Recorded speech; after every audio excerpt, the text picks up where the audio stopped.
podcasts, and we would like to help you. If you would be interested in talking to us about how we can help you with your podcast, please contact us. Just go to the front page of the New Books Network, and you will see a link to NBN Productions. Click that, fill out the form, and we can talk. Welcome to the New Books Network. Welcome to the New Books Network. I'm Leo Bader, and my guest today is Carl Benedikt Frey.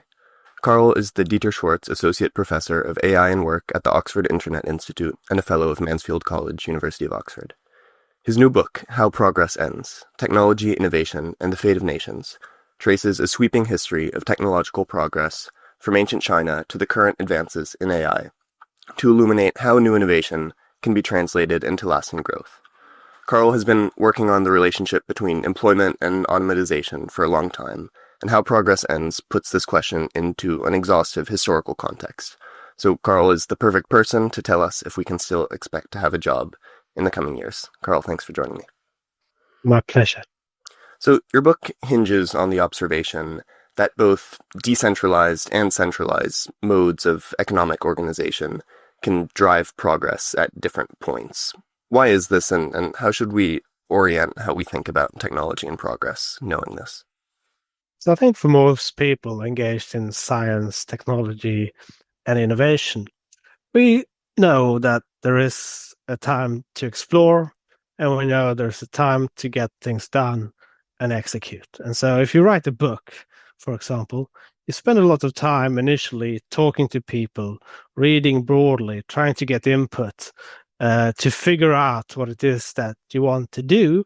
But then at some point when that has been crystallized, you need to get your act together and write the thing down and execute.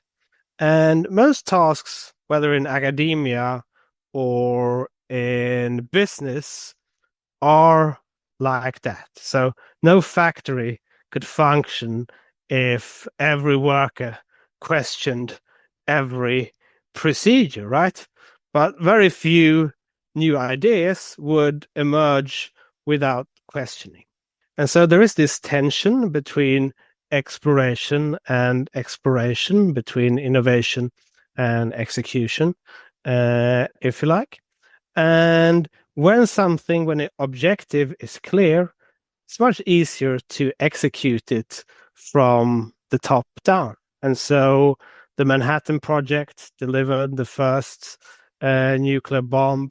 The Apollo project put the man on the moon. The Rad Lab, advanced radar technology. But that's quite different from, let's say, ARPANET, where there was no plan to develop the modern internet. That hinged on a much more unpredictable chain of exploratory efforts. And so that happened in a much more decentralized manner.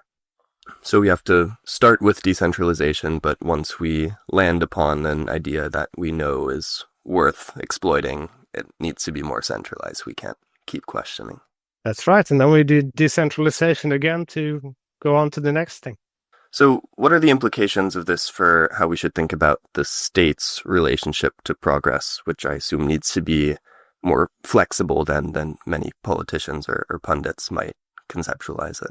So the state can take on a role both when it comes to exploration and exploitation. So as you may have noted in my earlier answer, the Rad Lab, the Manhattan Project, the Apollo Project, these were state initiatives, right? And they hinged, they were more of centralized nature, and it was more about executing based on existing findings and existing technology.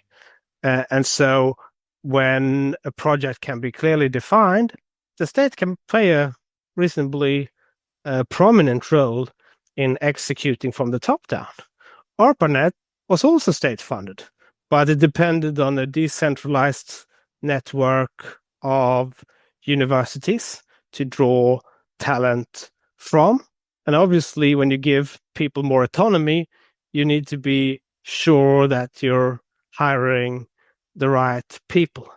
and the pool of talent that the United States has had access through its decentralized network of universities was a prerequisite for that. And so much of the university system was also in part seeded through state grants back in the 19th century. So the state needs to take on very different roles when it comes to supporting innovation and technological development, depending on what it is it's trying to achieve. And do you see consistencies across the historical record and what kinds of approaches or what kinds of instruments states have to promote this exploratory phase? And maybe conversely, instances in which states do one or two very significant things that prevent this? So clearly, having an open space for scientists to interact and debate and disseminate their findings is important, and that's something we do see throughout history, that is quite important to frontier discovery. But again, it depends a little bit on context as well, right? And so if you go back to the 19th century, competition between states played a very major role in pushing for reform that encouraged exploration. And that, for example, consisted of getting rid of gilded regulations. And so the Prussian defeat to Napoleon in 1806 paved the way for the Stein-Hardenberg reforms that made that possible, and Russian losses at the Crimean War paved way for the abolishment of serfdom, and there are many other examples. So competition, I think, is often paved the way for the kind of liberalizing reforms we've seen in the past. And at times it also come from a mobilized society. And so there was a push for a more meritocratic civil service in the United States in the late 19th century. That more meritocratic civil service then went on to institute the Sherman Antitrust Act and a range of other initiatives that gave the state tools to enforce competition that in turn enabled the US later on, for example, to file lawsuits against IBM, forcing it to unbundle hardware and software, creating space for new firms to enter, like Microsoft. Similarly, the breakup of AT&T, I think, was very critical to the development of the modern internet, because it meant that when the National Science Foundation released ARPANET, made it publicly available, it wouldn't be handed over to one carrier service, which could have bottlenecked it in its boardroom if it saw no immediate economic benefit to it. And the economic benefits of the internet were far from clear at that point. So I think those are some lessons that we can draw. And when we draw this into the present day, where a lot of economic growth is concentrated in big multinationals, does that change sort of the nature of competition, and does that create any more of an opposition, do you think, between states and companies? Because companies are no longer so bound within one state, even if they're headquartered in one. So there's nothing inherently bad with large corporations. And so you need large corporations to leverage technologies like factories, bring down costs, and make sure that new products are widely accessible to the population. And so there is no people's car, there's no T Ford without the Ford Motor Company and the assembly line and some other technologies that gave rise to mass production. That said, consolidation can inhibit innovation, and we've seen with various antitrust initiatives that subsequently you tend to see an upsurge in patenting, you tend to see an upsurge in new job creation, you tend to see an upsurge in entry, but on the downside, you may also jeopardize the return to being a first mover, and so you may cap the expected return entrepreneurs have to pursuing productive innovation. So a trade-off does exist there, and I think part of the reason that we've seen a lot of innovation happening after antitrust cases is that for the most part, first movers are not that concerned about a situation where there might be a monopolist, which is usually very far off when you set up a business. Now, if you go back just a couple of years and you ask yourself, you look at the tech giants we see today, and you ask yourself, do they have a monopoly? Well, they look a lot safer back then than they do now since the release of ChatGPT, and that was indeed acknowledged in the recent lawsuit against Google. And so unpredictable changes in technology matters as much, if not even more, than antitrust, and no cooperation can be safe. At the same time, it's not a very good system if you're dependent on incumbents making mistakes and missing new technologies. And so we have been seeing in recent years an upsurge in outright killer acquisitions, whereby firms buy up competitors just to close them down.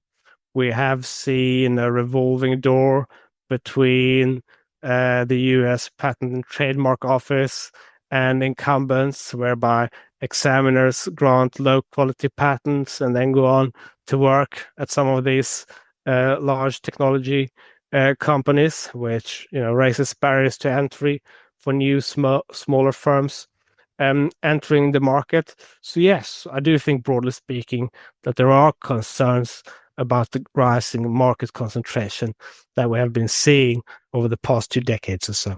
I'm curious about whether you see a, so to say, correct turning point for moving from exploration to exploitation, if there's any sort of consistency across history in when saying, okay, let's stop looking at all these different ideas and let's go all in on this one or these two ideas is the right decision, or in other cases, the wrong decision? I think it's very hard to get that timing right.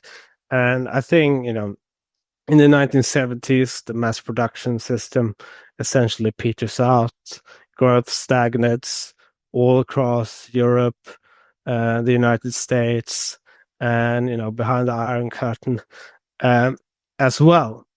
And so it's clearly the case that we didn't just have something to replace that growth with at that point. That eventually became the computer, and as I argue in the book, a key reason that it did happen in the United States rather than in Japan, which many predicted would overtake the United States in the 1980s, had to do in part with competition policy, in part with the federal system permitting differences in regulation. And so in California, famously, non-compete clauses are void. And that meant that when engineers left Shockley Semiconductor to set up Fairchild, they could do that. And when 2 of them left Fairchild to set up Intel, they could do that. And that contributed to the constant renewal of Silicon Valley in this period. But there was nothing planned, and clearly, when it comes to antitrust initiatives, you don't want to apply antitrust arbitrarily in the hope that by hurting some incumbent you might get some entry. You do want it to check anti-competitive behavior, and so I think it's very hard to get the timing right. And so I think what you need to be focused on is to make sure that incumbents are not competing unfairly, and then let the best technologies win in the marketplace. This episode is brought to you by State Farm. Having insurance isn't the same as having State Farm. It's like matching with someone who says they're adventurous, only for them to cancel your date because they're feeling too lazy to leave the couch. You wouldn't settle for dull dates, so don't settle for just any insurance. When it comes to getting the help you need, State Farm is the real deal. Like a good neighbor, State Farm is there. So good, so good, so good. New year, new gear. Thousands of fresh active styles are at Nordstrom Rack stores now. Save on top brands like Nike, Puma, and Free People, starting at just $35. How did I not know Rack has Adidas? There's always something new. Plus, join the Nordy Club to shop new arrivals first, unlock exclusive discounts, and more. Great brands, great prices. That's why you Rack. This episode is brought to you by Indeed.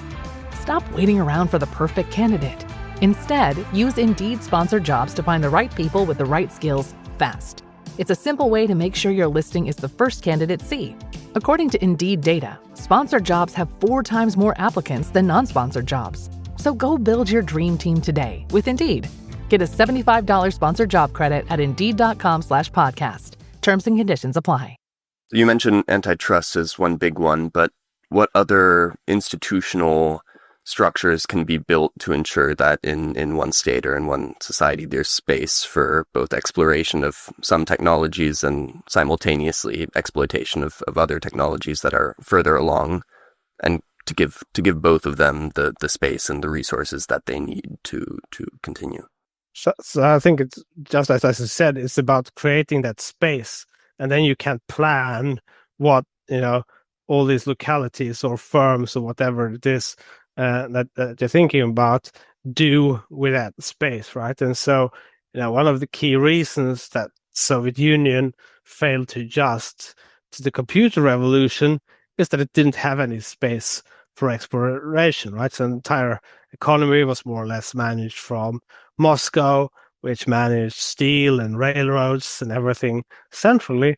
It's quite different from China, where provincial leaders had much more autonomy to pursue different strategies to attract foreign investment, to spur growth after the opening in 1978.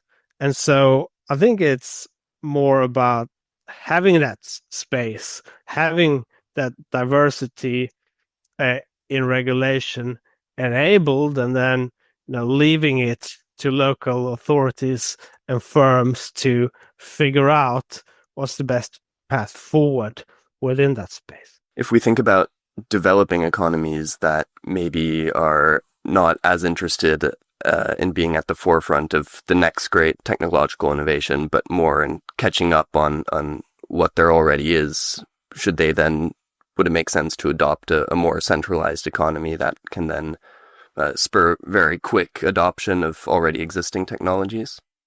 It might do, but let me qualify that in a number of ways. So first of all, industrial policy has been pursued all around the world with very mixed results, right? So Latin America pursued industrial policy. It didn't work out for the most part particularly well. You can look at, Korea and Japan, to some degree China, perhaps to a lesser degree, and say that, here, those cases, industrial policy worked quite well. And I think the key difference there is that those places have a long history of having meritocratic states and relatively strong states that can enforce, for example, export discipline and make sure that only firms that are actually competitive in global markets are allowed continued support. They also have more capacity to actually get things done, roll out infrastructure, provide public services, and they have a capacity, quite importantly, to check vested interests. And so if you have some of those preconditions, then I think you're in a better place to pursue industrial policy. But if this was easy to achieve, most places would have done it. And the fact that there's mostly a few places in East Asia and to some degree Europe in the post-war period and in the 19th century catching up to Britain that have done this suggests that it's not that easy, and in many cases those preconditions are lacking. What relationship do you see between the public and private sector across the historical record, both in the exploration and exploitation phase? Is it mostly a productive, cooperative one, or can there be conflicts that hinder innovation? Well, there can absolutely be conflicts and collusion, and the more you support one firm, the more invested you are in one company, the stronger the incentive there is to undermine competitive forces that might displace that firm. And that's why it's so worrying with some of the tendencies that we're now seeing in the US, and the government taking shares in Intel and US Steel and planning to do so in a range of industries. And even in China, most progress, innovation, productivity has become from private, foreign invested companies. And in the cases where it's done well, industrial policy has been beneficial. It's been mostly local initiatives and local authorities having firms competing against each other within this vast market in China. But if you take the United States in the 19th century, it didn't have a lot of state capacity. It opted for small government, and so it needed to depend much more on private enterprise, on private initiatives to roll out railroads, for example. And so that turned out to work reasonably well in terms of letting private firms develop the railroad network.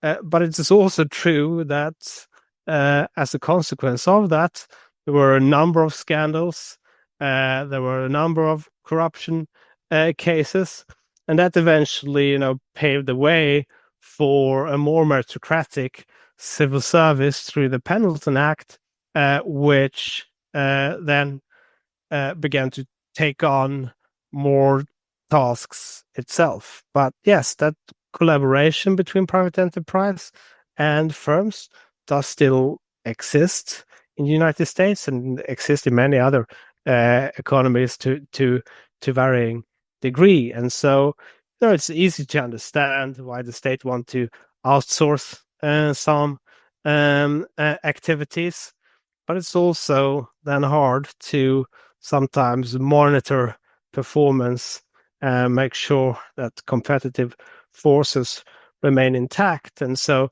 in Italy, for example, in the late 19th century, early 20th century, when he wanted to develop not just his own railroads, but also his own railroad industry, developing locomotives, for example, it had procurement practices which actually permitted also foreign firms to compete for those contracts, which put pressure on Italian firms as well, and I think contributed to keeping them in check.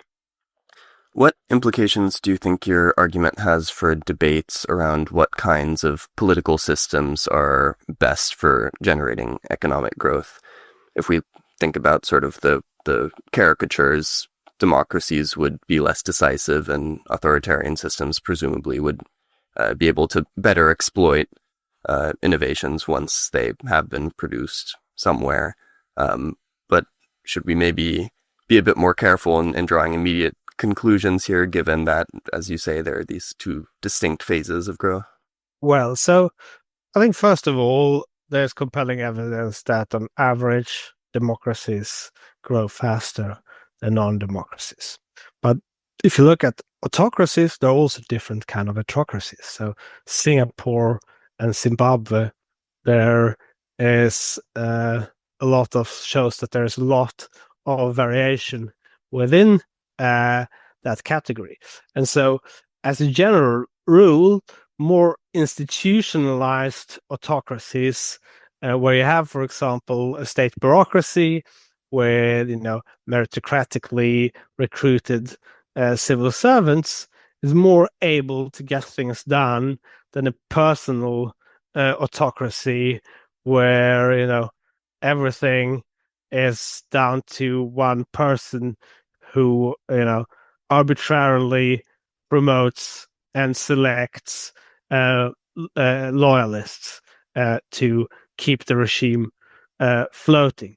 And so a meritocratic autocracy or institutionalized autocracy can roll out often infrastructure more quickly, for example, by overriding vested interests than a place that, or let's say, private property rights are stronger and more secure.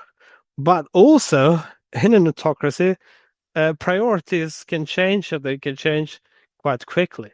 And so if you're a firm in an autocracy, you ideally want a seat at the table, and you want to invest more in building up political capital to shape the priorities and have some say. And that means that you're diverting resources away from innovation, exploration towards lobbying and political capital. Now, you have that to some degree in democracies as well, to be sure. And spending on lobbying in the United States has basically doubled since 1990. But, you do have the courts, you do have reasonably secure private property rights, and that means that you're less dependent on, changing political priorities than you are, for example, in an autocracy. So, I think it's fair to say that the democracies, for the most part, have some pretty strong advantages. We can sometimes, look to some autocracies that are doing very well in building quickly and catching up and fool ourselves into thinking that, we will soon be overtaken. But, the task of the frontier is quite different to the task of catching up. Absolutely. Let's end by talking about AI for a little bit. How does it compare with other historical transformative technologies like the steam engine or the printing press? And does the fact that it maybe has some potential to kind of intrinsically generate knowledge mean that it could potentially start to bridge this divide between decentralized exploration and centralized exploitation? Well, potentially could is doing some work there. And so, yes, it potentially could, but it's not doing that, right? And so, yes, AI can be a useful tool for science and innovation, but, I struggle to see how it's currently, at least, anywhere near as transformative as the internet and the personal computer, right? Those were the ultimate research tools, connecting the best scientists and inventors around the world, streamlining the research process, giving most people access to the world's stored knowledge in their pockets, and what we get is a sort of decade streak of productivity growth, which then, eventually in the mid-2000s peter out. And so I don't think AI is on par with that yet.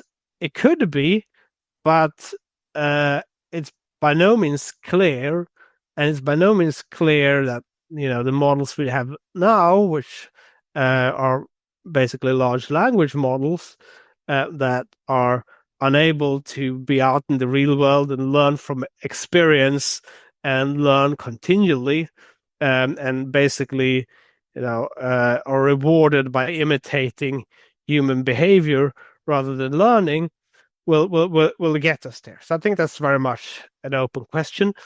I don't know the answer to whether which is the right path forward. I don't think anybody actually really knows, although some people think they know. But in the end of the day, you need somebody to show that something works, and that's the beauty of decentralized exploration. And so I don't really think that AI is changing the equation. We still need exploration. We still need human ingenuity, at least for now. And I'm open to the possibility that might change in the future, but we're definitely not there yet. So there's a sense in which it might be sensational as something that's very cool and powerful to see, but in terms of the actual growth and innovation that it's generating at the moment, it's not quite where other technologies have been. Yeah, I mean, to be clear, right? Suggesting that it needs to push frontier discovery is also quite a high bar. So I think it can be very useful in medical research and in other domains, which useful in screening the literature, etc. But if you had trained an LLM on data available up at the 1900, and would have asked it, will humans ever be able to fly? It would have looked back at the long list of failed attempts. It would possibly have looked to data on birds to suggest that flight in principle is possible. But it would have concluded that there's no bird that weighs more than 30 pounds that's able to get off the ground. Larger birds like ostriches can't fly. And so just before the Wright brothers took off, it would have no chance to predict that. But clearly, it's a useful tool for many other things. And so I don't want to diminish the technology, but I don't think it's, where the personal computer and the internet is. And it clearly hasn't created this sort of new industries on the scale that the automotive did, or electrical industries, or even if you sort of take automotive, then it wasn't just automotive industry; it was a range of supplier industries, creating components, and a host of industries producing machine tools to make the components, etc. And so AI right now is more like a productivity tool. And it may eventually change. It may eventually create new industries and more sustained growth as a result of that. But we'll have to wait and see. Well, we should wrap it up there. Carl's new book, How Progress Ends, Technology, Innovation, and the Fate of Nations, can be purchased through the link on the New Books Network page. If you're interested in more, Carl has another book, The Technology Trap, Capital, Labor, and Power in the Age of Automation. Carl, thanks again for joining me. Thank you very much for having me.